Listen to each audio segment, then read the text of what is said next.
Find a killer product and sell the hell out of it does not guarantee a successful business. In fact, that can be some of the worst advice that you can listen to. Now, I know a ton of people are saying that you just have to find a great product and you're off to the races.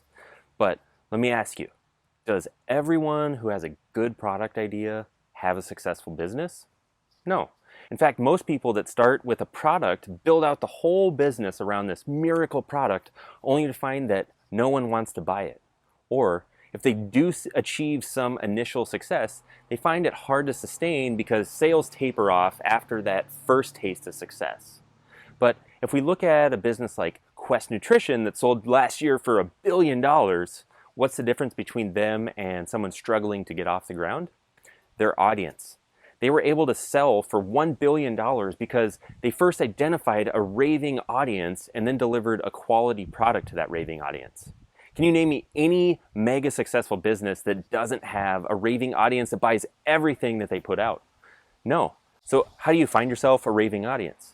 To answer this, we're going to dive into pillar number 3 of the Freedom Founder Formula, which is all about getting your money to work for you so you don't have to work for your money. And when we talk about identifying your market in that program, what we look at is ourselves first. Typically, we actively participate in all kinds of markets that we're not even really aware of. When you identify a market that you'd like to serve, that you're also a part of, it makes it easier to identify what journey that person is on and what products they need on that journey because you've probably already bought them yourself. This makes selling your products and services way easier. You can identify markets and audiences by looking at things that you buy on a daily, weekly, or monthly basis, and then backtrack into what kind of people buy these types of things. This helps you really get clear on who your ideal market is, so when you identify your products, you'll know without a doubt that they'll need these products on their journey.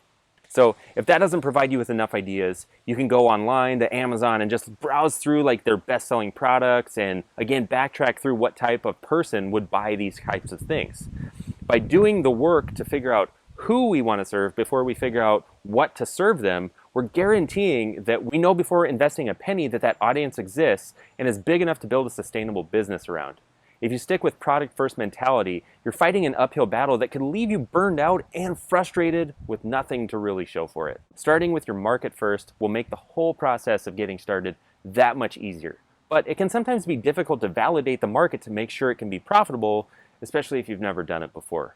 Which is why I'd like you to click the link in the comments and grab my business validator.